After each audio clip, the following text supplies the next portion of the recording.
Assalamualaikum warahmatullahi wabarakatuh, Sobat RH sekalian. Jumpa lagi kita di channel yang keren ini, Keren Cadas.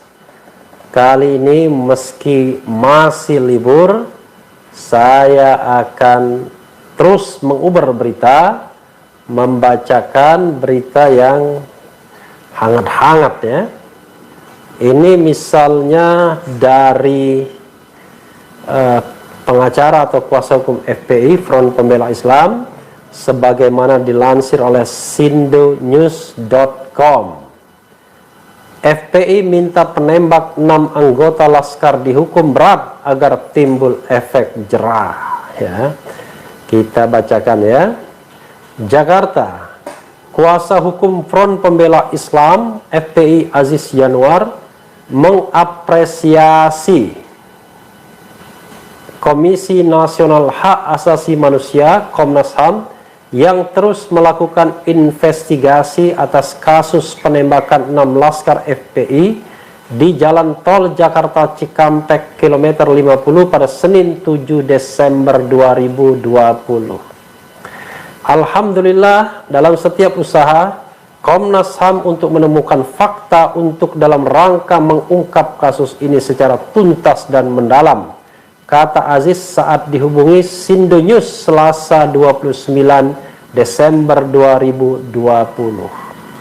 Aziz meminta agar hukuman yang diberikan kepada pelaku dapat memenuhi rasa keadilan terhadap pihak korban, sehingga juga diharapkan ada efek jerah kepada para pelaku dugaan tindakan-tindakan pelanggaran HAM berat terhadap 6 syuhada ini, tambahnya. Sebelumnya diberitakan, Komisioner Komnas HAM BK Ulung Hapsara menegaskan belum bisa mengumumkan kesimpulan peristiwa tewasnya 6 Laskar FPI oleh polisi. Jadi sampai saat ini kami tidak pernah menyampaikan kesimpulan atas temuan yang ada. Jadi tidak ada kesimpulan, analisa saja belum, ujar BK di kantor Komnas HAM, Jalan Latu Harhari Menteng, Jakarta Pusat, Senin 28 Desember 2020. BK menuturkan, hingga kini Komnas HAM masih terus mengumpulkan berbagai keterangan dan bukti-bukti. Semua temuan tersebut kemudian dikonsolidasikan. Tim penyelidik Komnas HAM juga melakukan investigasi di tempat kejadian perkara TKP dan menemukan sejumlah barang bukti seperti proyektil peluru, selongsong dan serpihan bagian dari mobil yang diyakini terkait dengan peristiwa tersebut. Selain itu, tim turut mengamankan beberapa bukti petunjuk lainnya seperti rekaman percakapan, rekaman CCTV dan sebagainya. Jadi ya, sahabat era sekalian, wajar ya kalau pihak FPI melalui kuasa hukumnya meminta para pelaku dihukum berat, tapi dengan menghormati azas praduga tak bersalah. Kalau memang terbukti mereka melakukan pelanggaran hukum berat, ya, pelanggaran HAM, hak asasi manusia, gross violation of human right, ya, misalnya crimes against humanity, yaitu kejahatan terhadap kemanusiaan. Dan ini juga harus bisa diterapkan dalam struktur komando, memang kalau ada komandonya. Tapi sekali lagi, yang paling penting adalah kita mendukung kerja-kerja Komnas HAM agar Komnas HAM bisa bekerja secara profesional dan independen, serta ya lepas dari rasa tekanan dan intimidasi. Karena kalau mereka berada dalam tekanan atau berada dalam intimidasi dan tidak bisa bekerja dengan baik, maka hal tersebut akan memunculkan, khawatirnya, kesimpulan yang bias atau tidak menyampaikan kesimpulan-kesimpulan yang ditemukan yang barangkali akan mengakibatkan kegoncangan di negeri ini. Jadi sobat era sekalian, nanti ketika Komnas HAM sampai pada kesimpulan dan diserahkan kepada Presiden Joko Widodo, tidak boleh diserahkan begitu saja, tetapi harus juga disampaikan ke masyarakat hal-hal penting yang dilaporkan ke Presiden Joko Widodo. Karena pernah terjadi dalam masa pemerintahan SBY kalau tidak salah, laporan tim gabungan pencari fakta yang disampaikan ke Presiden SBY itu dijadikan atau dipermasalahkan karena administrasi yang tidak jelas. Di mana laporan itu nyangkutnya, kira-kira begitu. Mudah-mudahan saya tidak keliru. Jadi permasalahannya adalah laporan itu tidak pernah ditindaklanjuti karena administrasi yang waktu itu kelihatannya bermasalah karena ada peralihan kekuasaan. Nah, sobat era sekalian, kita tidak menginginkan hasil kerja Komnas HAM ini gone with the wind, berlalu begitu saja bersama angin. Dan kalau memang ditemukan sebuah pelanggaran HAM yang berat, maka pelaku-pelakunya memang harus dibawa ke meja pengadilan hak asasi manusia. Tidak itu saja, mereka yang menyuruh lakukan juga harus bertanggung jawab.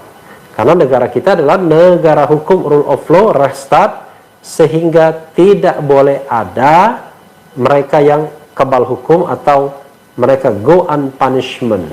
Mereka berjalan tanpa penghukuman sama sekali. Karena prinsip hak asasi manusia adalah tidak boleh membiarkan seseorang melakukan kejahatan HAM berat tanpa penghukuman. Ya, sobat era sekalian, kita tunggu saja ya apa yang akan diperbuat, apa yang akan dilakukan oleh Komnas HAM. Selalu saya bilang kita tunggu saja ya. Mudah-mudahan Januari 2021 Komnas HAM betul-betul menyelesaikan laporannya. Dan laporan tersebut adalah laporan yang genuine, terus terang, apa adanya sesuai dengan temuan-temuan, dan tidak berusaha katakanlah cover up, menutup-nutupi sesuatu yang harusnya disampaikan kepada masyarakat demi keadilan, keadilan 6 korban, keadilan keluarganya, dan keadilan kita semua, serta tegaknya prinsip negara hukum, tegaknya konstitusi kita. Tapi tetap saja kita harus menghargai azas praduga tak bersalah.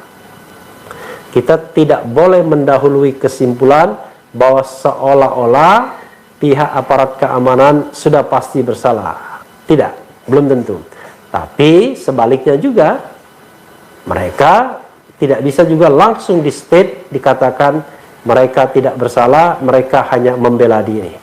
Karena itu adalah statement-statement dari pihak-pihak yang berkepentingan terhadap persoalan ini, baik dari pihak aparat keamanan, aparat penegak hukum, maupun pihak FPI yang berbeda pendapat soal ini, terutama soal kepemilikan senjata dan soal cerita ada konflik, ada bentrok di antara Laskar FPI dan aparat keamanan. Kita tunggu Komnas sebagai pihak yang netral, pihak yang independen, pihak yang profesional untuk mengungkap ini semua agar terang, jelas, tidak ada lagi keraguan-raguan, semua hasilnya tidak bisa dipersoalkan lagi, bukan tidak bisa, tidak dipersoalkan lagi, karena memang mengungkap fakta-fakta yang sesungguhnya, sebenar-benarnya, dan mudah-mudahan semua ini bisa memuaskan, bisa diterima oleh masyarakat, dan tentu saja bisa ditindaklanjuti oleh Presiden Jokowi sesuai dengan prosedur hukum yang berlaku. Yang salah tidak boleh dibenarkan, tidak boleh dilindungi, yang benar tentu saja tidak boleh disalahkan. Tapi yang paling penting adalah semua prosesnya harus genuine, harus fair, harus tidak memihak, dan harus lepas dari intimidasi serta ketakutan-ketakutan.